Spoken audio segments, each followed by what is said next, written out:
Good evening, everybody. My name is Luisa Wojtowicz-Waga. I would like to welcome you on behalf of our EduNation and EduNation Global team to the next live webinar that we present to teachers around the world. I would like to welcome you very, very, very warmly and very kindly. And as my first request, I start already with a request before I even say who I am. Say, if you please, or rather write down in the comment section where you're joining us from. It will be wonderful for us to see who you are and where you live, or at least where you're watching us from. Let me, because it's 9 o'clock and I know that some of you just now finish teaching, so I will take 2-3 minutes organizationally to talk about the rules of the house and also to present to you EduNation as a project. We were born in Poland 9 years ago. So next year it will be our first decade together. So it was born as a child, or let's say it this way, of two teacher trainers, myself and Anna Popławska. And Anna, you probably already know, because she from time to time also runs webinars here for EduNation Global. And a couple of weeks ago, she ran a super successful webinar on AI tools in education. She's our Polish AI expert, unquestionable expert. And so right now we do a lot of teacher training courses, a lot of conferences, webinars, printing materials, and many different things that help teachers teach better, teach more effectively, organize their time more effectively, etc. And some time ago, around the pandemic, we also started organizing webinars and teacher training and teacher training conferences, not only for Poland and for Polish teachers, but also for international teachers. And hence tonight's event, and hence I'm here with you. House rules: the webinar will not take longer than 60 minutes. It will probably take shorter than 60 minutes. We all know that you would probably like to go to sleep at a decent time, but of course I don't know what time it is where you're joining us from. Here in Poland, it is 9 o'clock p.m., just past 9 o'clock p.m. So probably people joining us from Poland or from the same time zone will want to go to sleep at a decent time. So I promise it won't take longer than 60 minutes. Tomorrow, those of you who have signed up will receive the recording and also will receive a certificate of attendance. Now, what is important is that once I start touching the teaching issues that you all came for, I promise it will be in less than a minute, I will stop looking at comments and the comment section because there will be it's difficult for me to focus when I look at what you are reading. So we have got an assistant, and our assistant will probably in a minute say hello to you, and she is very knowledgeable. So whatever question you may have and you want to ask her, I'm sure that she will be able to answer. So don't be surprised that I don't answer your questions, because it is very, very difficult to stay focused on the merits and at the same time to be looking at what's. So the system that we have got is one speaker, one presenter, and an assistant that we call EduNation's Elf on the backstage. So that's, and I think this is more or less it as far as the house rules are concerned. And let us start with what you all came for. Discussion on tools that track students' knowledge growth and skills growth as well. Let me tell you just one word about who I am. I have been an English teacher for over 25 years now. And I have taught all age groups in my life. Right now, I focus mainly on adults and teenagers preparing for their IELTS exam. So these are two groups that I cater for. But in the past, I have had classes, and I have had students as young as 4-year-olds, 5-year-olds, and then all classes of primary school, Polish primary school, secondary school, you name it. So the tools that I will be talking about tonight, they will not be that much based or rooted in any specific age group. I will be trying to show you that whichever age group it is, and whatever class you teach, some of these tools, there will be 5, you will be able to apply, and you will be able to use. I have a feeling that we don't track students' knowledge growth enough, and we mainly do it by testing, which I am not an enemy of testing, by no means. I believe very much in the power of tests, but I believe in the power of tests not as the tool of oppression, but as a tool of growth. So the way and that will probably be the 6th tool, because among those 5 tools that I will mention in a minute, the tests are not mentioned. However, I believe in tests very much. I believe in tests that students know about. I believe in tests that a teacher informs about in advance. And I believe in testing that has very strict success criteria. By that, I want to say that whenever I give a test to my students know about it way in advance.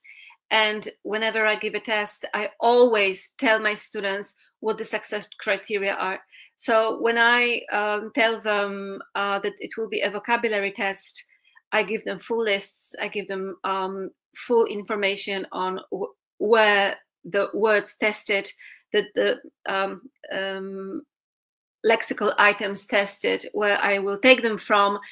When it's a grammar test, I will tell them precisely which elements of grammar this test will cover. So my students know very, very, very well what kind of test is going to happen. Very often as revision, we do similar testing formats, similar testing exercises that I'm planning to, so that they are not surprised by the form of the test. It's very similar to what we do in exam preparation. We prepare our students in the test format, in the exam format, so that they are not surprised suddenly. Because knowing the format is an element of success as well. You don't kill time by trying to accommodate yourself to the format that is in front of you. But anyway, so testing is one thing that I did not plan on my slides when I say 5 tools. However, very much so, I think when we mainly, most teachers, when they track students' knowledge, this is the only tool that they apply. And I would like to show you tools that will involve students' participation, students' hesitation, students' assessment and self-assessment, and tools that will help the student grow not only as an English speaker, but also as a human being, also as a future adult. So these tools will be important. I have a feeling, and I know quite well that it's true because I used. These 5 practical tools that will help you. They will help you see what your students really know, and they will help your students see, not only you see, but most importantly, they will show your students or help your students see what they know and how their knowledge grows over time. We tend to be quite impatient and we tend to be quite short-sighted. By that, I want to say that we tend to think, oh, I have been learning for a week or two and I don't know that much yet. I suck. And I want to say to my students, no, we will be doing these tools, we will be completing or using these tools for you to see over time, after a month, after 2 months, after half year, how long, or rather, how much of a progress you have made, where you were and where you are right now. And I think this kind of communication is missing from our classrooms. So we don't see where we were, we only see where we are, and this seems not to be changing so much. So we need to have a record of where we were, to appreciate how much we have, how much progress we have made. And this is also something that I would like to suggest to all of you, not necessarily only in the context of language teaching, but also in the context of life, in the context of savings, in the context of planning, in the context of growth, to see where we were, but have a written record, track the record of what we did and what we had and where we were, for example, a year ago, and where we are right now. This is extremely, it makes your satisfaction level grow immensely. I would like to compare it to those of you who have children or younger sibling. I'm sure that, or at least I think, because this is what happens in Poland very often, people take a pencil and they mark on the door frame or somewhere behind, so that it's not visible so much, the size of the child. So to see, oh, you are 1.20 meters, oh, you are 1.23 meters, and after the next month, oh, you've grown, or after half year, oh, look how much you've grown. And we can only appreciate it, this growth, if we notice and appreciate, if we did a good job marking the initial stage. So there needs to be a moment for us to see where we are, and then every month or every other month or every half year, there is next marking and next marking and next marking with a date. At least this is what I did with my kids. And the kids could not believe I was that little a year ago. Oh my God.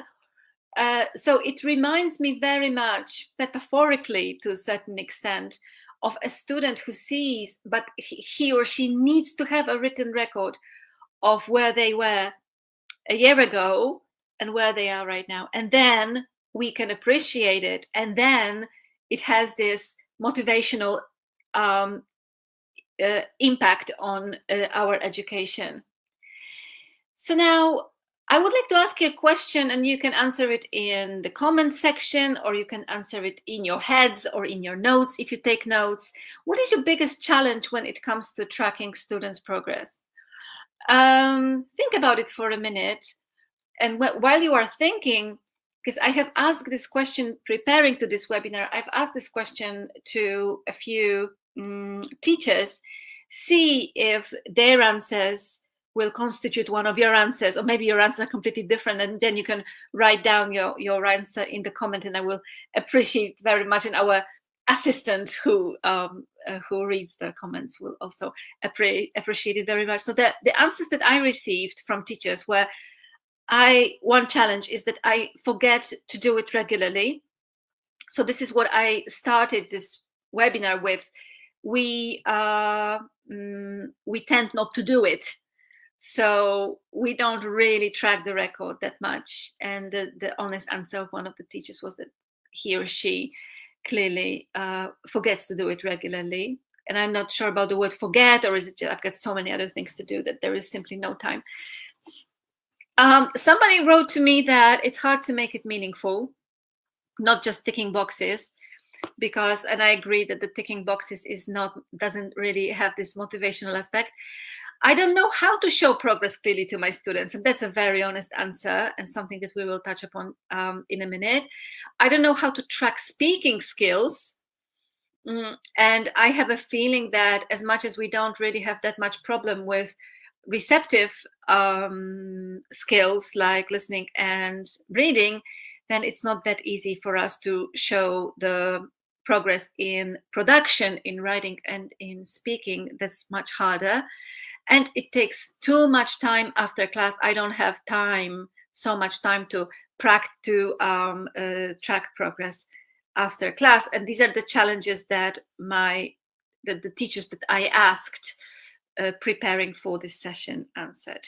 So if there is any answer that looks like your answer, you can write it down in the comment section. Or if there is any other answer that you would like to share with us, please don't hesitate and drop us a line in the comment section. I am 100% sure that tracking progress and making it visible for students, not only tracking for yourself or for myself, but tracking it for my students, is extremely meaningful. I see that students who see their progress and students who see their progress regularly, mentioned regularly, measured regularly, they will engage in the educational process. Greater. I also feel that when I track my students' progress regularly, my teaching decisions are more informed decisions, are better informed decisions. But by that, I want to say that they are not only based on the curriculum, but they are very much based on what I see in this progress, the discrepancies that I see, for example, between students and their progress. And also, I have a feeling that this gives us, the tracking progress gives us a wonderful opportunity to celebrate success and celebrate achievement, which again, I don't think that we do enough. I want to hear more congratulations in the classroom. I want to see more praise in the classroom.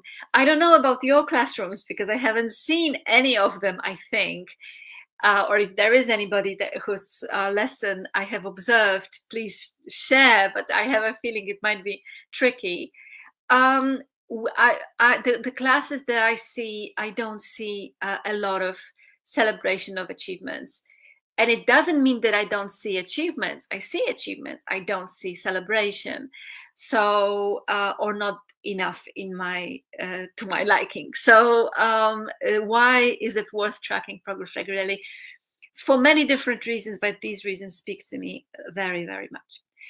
So, and now a question, and the next question that I want to ask you, and after that question, we will move to the tools, and not testing, but other tools. Read the question, please, and again, try to think about it. Have you ever had this experience? Have you ever had a student who seemed lost in their education, language education, until you used a tool that showed they were actually improving? People need to feel that they are improving. And we need to make it visible. We need to show them visibly that it is true. It's like you are saving money, and let's say that you save in euros. I don't know which currency operates in your country. So you're starting collecting money, saving money for holiday, let's say, and you see that you've got €100, and then you've got €150, then you have 200 euro, 300 euro, and you see visibly and in a measurable way that you are making progress. You know what the final line is. You know that you, for example, need €1,000 for the holiday, so you have divided the route into equal parts, and each part means €100 saved, and you see that you are making this progress you are not lost anymore. It's not like someone who will tell you, you know, by tomorrow you need 1,000 euro for your holiday, and you'll think, oh my God, where will I take it from? Or I need to start thinking what the source of the money will be. But now you are prepared. Now it's measurable. So this metaphor of child growth and this metaphor of saving, it shows that it keeps us tracking, it keeps us within the limits of our plan, and also gives us motivation, gives us satisfaction. Of course, as long as you follow the route that was planned. But even if you don't follow that rule and the teacher sees that the progress isn't fast enough, they will be able to make this well-informed or better informed decision, which will not be based on some magical or imaginary opinion, but it will be based on facts. It will be based on something that was measured. So if you have lost kids, if you have lost in the educational sense, of course, applying a tool that shows improvement might be something that will help them. So tool number one, now we're moving to tools, and not only testing, because testing I also already mentioned as one tool. Let's call tool 0 because we all know it. Tool 1 is progress check journals. What are progress check journals? You ask a student, each student, to have a small journal or a bigger journal, just to mark progress. And in their journal, the only thing that they are asked to write is to write down what they can do, what they have learned today. And so an example, as you see on the slide, is a student writing, today I learned how to use the past simple to talk about my last weekend. And every lesson they write down, they put a date and they write down what they have learned. And now you can do it after every lesson. You can do it weekly. You can do it bi-weekly. I would actually do it quite regularly. So I wouldn't do it once a month. I would do it quite regularly, ideally after every lesson.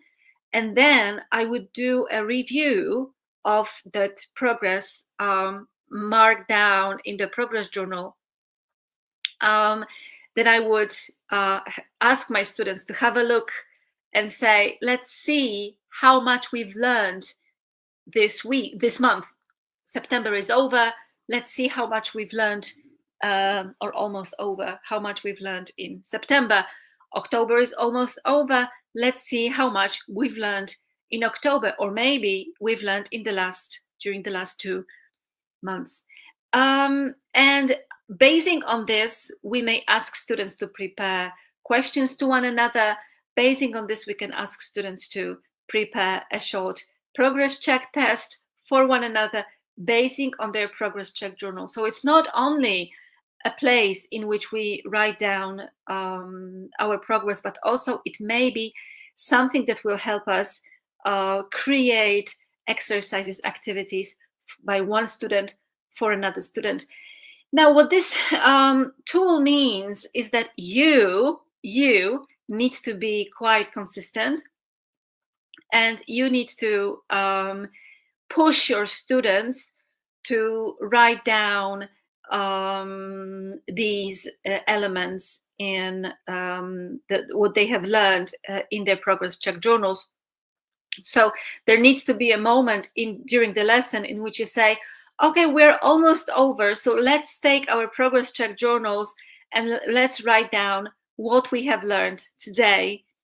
You may also think that, or consider having one progress check journal for the whole class, although I think that it's a good idea that a student has their own individual progress check journal. And this journal can be not one that we have got for this semester and then we throw it away, or we have got it for this year and then we throw it away. You can have it for an extended period of time. So for example, you teach in high school and you start teaching in the first year of high school. you ask your students to have a progress check journal, and then if you are lucky enough and you continue teaching this class until year 4, this may be the same progress check journal for unless they lose it, or yeah, of course, unless it's lost, and then it's which may happen, but let's not talk about that. And then they may see, and you can show them, look what you did exactly a year ago. Look what you learned exactly a year ago. Look where you are right now. This is an extremely motivational tool. Tool number 2 is based on can-do statements. And again, it can be done as in the progress journal, or it can be written down in their regular notebooks.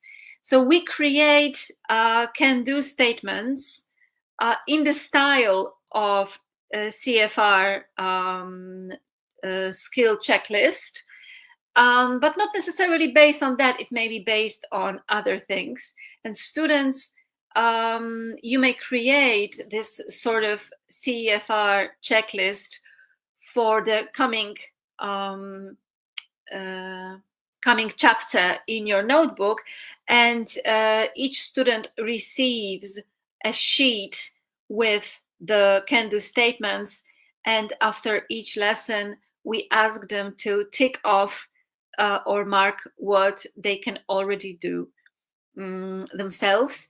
It's very good for self-reflection and very good to allow your students to mark down as honestly as they are able to what they have learned, and to celebrate success as well. So once we can do something, it is always a, of course, not a huge, not like a cake celebration or champagne celebration, but a word of praise always from the teacher is worth considering.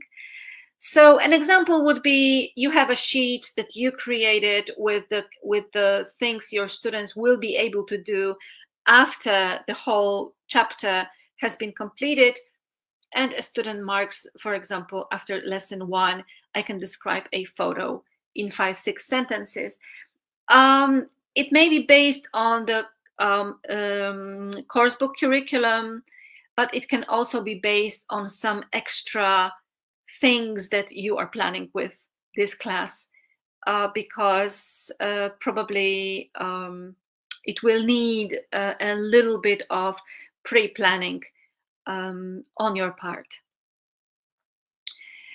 Tool number 3 are exit tickets. Exit tickets are sometimes it's entry tickets and exit tickets depending on the teacher. Exit tickets are small sheets of paper in the form of a ticket, like a theater ticket or cinema ticket. And sometimes they're called exit slips. And they're things that you write on them very much depend on what you want to achieve. Maybe you want to check your students' lexical progress, grammar progress, but you can also ask them questions.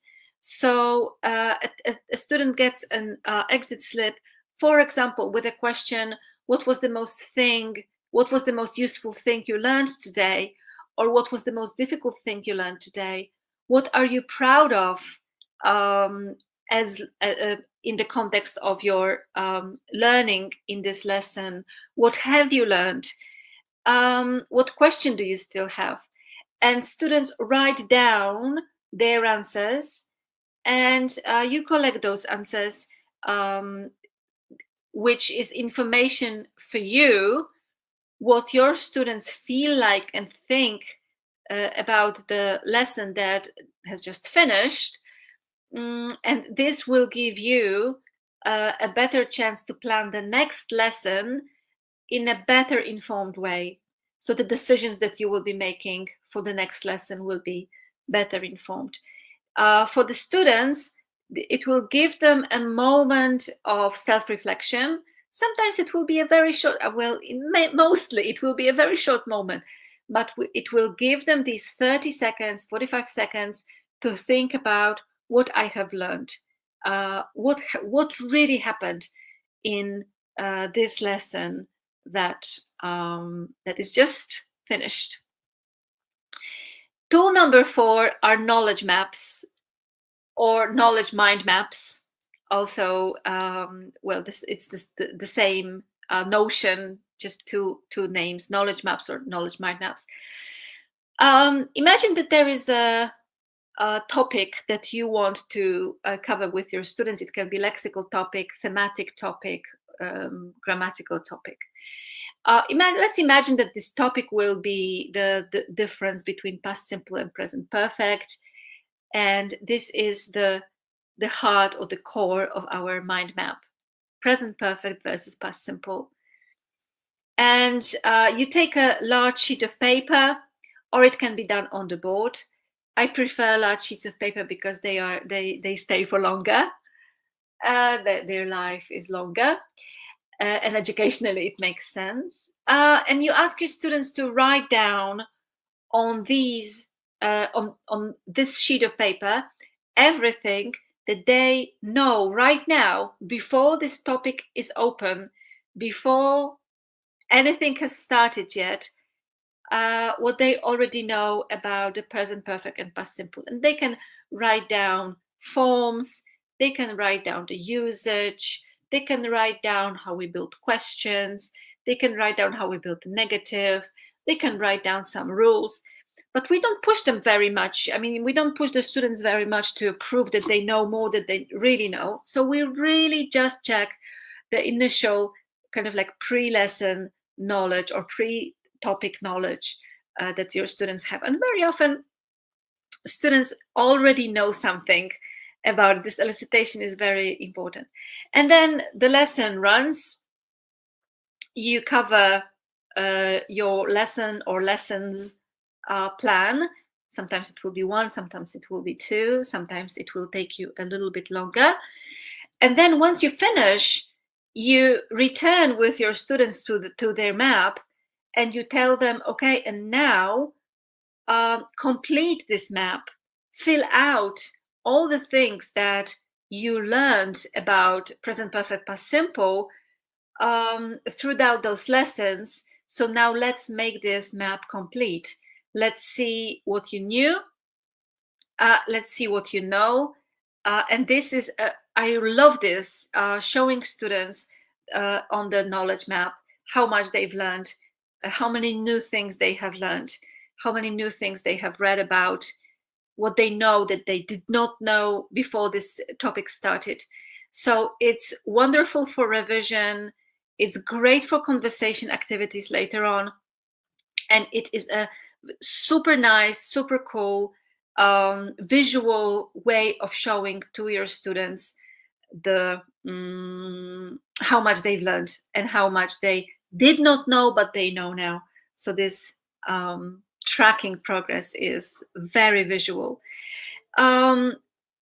One thing that I do sometimes, and it's not in the form of a knowledge map or mind map, but it's in the form of a test, I sometimes do with my students pre-testing and post-testing of the same tests. So, for example, if my lesson topic, next topic, will be related to vocabulary, will be prefixes and suffixes of adjectives, I will prepare for my students a test that will cover this aspect of English that we will be doing in the coming lessons.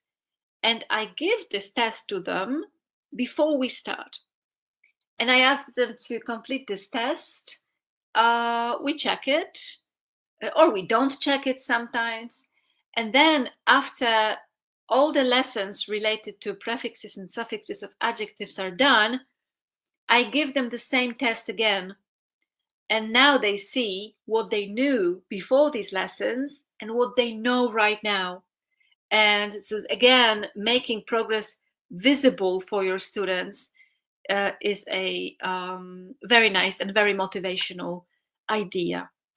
So I hope you will. So you will use it as inspiration, either the more visual one in the form of knowledge map or knowledge mind map, or the less visual, more in the test format way, or maybe you can do it once as a map, a second time as a pre-test, post-test, and maybe next time something of your own creation and invention. And tool number 5 are student progress presentations. And this is what I like my students to do from time to time. I ask them to work in pairs or in smaller groups and on a large sheet of paper, like flip chart paper, or maybe make a digital presentation in PowerPoint or in Canva, to show to other students what they've learned in the last, for example, 4 weeks. So students, we treat this as a revision lesson. I ask them to prepare this presentation that is called, this is what I've learned in the last 4 weeks, 3 weeks, 5 weeks. And they make a presentation of the language development that happened, what kind of words they've learned, what grammar they learned, what different forms of writing we covered, what texts we read, what they learned from these texts. So they create this presentation and they present to the rest of the class. Very often they will cover very similar things because the class was there throughout these 4 weeks. But sometimes students will have something different because, for example, they learned something during their homework preparation that only applied to them and not to the rest of the class. So this is, again, a super nice idea to show the students that they are learning and they have learned. Now, how to choose the right tool? Not every tool that I mentioned, and I mentioned 5, and then I also mentioned testing, and then I mentioned pre-testing and post-testing. So altogether, I would say there would be 7. I'm sure that it's not a complete list. I'm sure that you can come up with other ways. Not every tool will be okay for each and every single group. You need to have the quick criteria and think about what is the student age. When you teach very, very young children, these tools might not be necessary at all. You need to see the language level, because sometimes we will focus, we want to do all of this in L2, so in English, but for some students it might be extremely difficult. So we also need to cater for that. We need to see the lesson frequency, and also if the lessons are not that frequent, then this progress the progress tracking will also not be as frequent as we would like it to be. And also your working style needs to be taken into consideration. So the question to you is, which of these 5/7 tools would work best with your students, and why? If you are kind enough to write down in the comment section which of the tools you would like to try out with your students, that would be super nice, and I would very much appreciate it. I will show you just very quickly so that you can just write numbers. We've got tool 1, progress check journals. We've got tool 2, can-do statement tracker. We've got tool 3, exit tickets with a twist. Tool 4, knowledge maps or knowledge mind maps, and tool 5, progress presentation. And now, as a final word, I would like to tell you about something that an event related very much to progress tracking and progress checking that EduNation organizes together with the British Council in May. And it's a free, for all the participants, it's a free conference. And if the topic of progress checking is interesting for you, then I'm sure that this conference will also be interesting for you. So as I said, the conference is in May, exactly on the 24th of May. It's online, so you don't need to travel anywhere. It's enough to be sitting in your living room or study in with a cup of coffee. And it starts at 9 o'clock a.m. And let me show you. And as I said, you register for free. The conference is done in cooperation and prepared in cooperation between EduNation and the British Council. So the idea of the conference is to show you and acquaint you with the more practical issues related with student progress tracking and checking. And the title of the conference itself, sorry that I'm jumping so much, is From Learning to Effectiveness. So we want to be incorporating both learning and effectiveness as in our teaching practice. And there will be three presenters, three teacher trainers: Joanna Borkowska, Piotr Pluskota, and myself. I will show you the address, web page address of this conference so that you can sign up for it. And we will be having three presentations, three training sessions. One done by Joanna, enhancing language education through external assessment, and it will be showing a strategic approach for schools and businesses.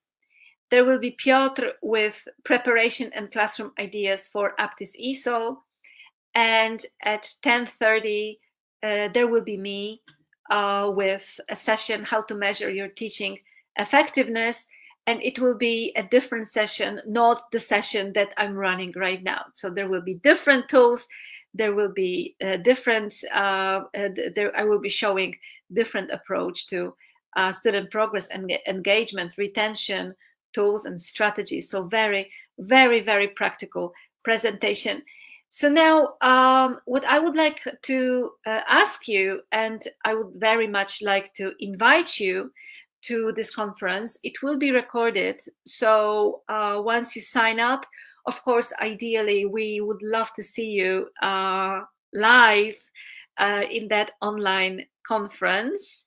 But it will be done in a very similar way as this workshop, this webinar. So it will look very, very similar to you. It will be recorded. Those of you who sign up will receive the full record of the three sessions. But I would very much like to invite you to join us on the 24th of May for the free online conference for language teachers, From Learning to Effectiveness, if the topic of measuring progress is something that you feel is something that you would like to develop a little bit more and learn a little bit more about in your teaching practice. So I promise it will be very practical with lots of ideas. You will leave this conference with a lot of inspiration for changes in your classroom and in your teaching practice. Okay, I would like to thank you very, very much for attending tonight's webinar. I'm inviting you once again very warmly to the conference From Learning to Effectiveness, and you will receive quite soon the invitation to the next webinar by EduNation Global. Thank you very much, and I wish you good night.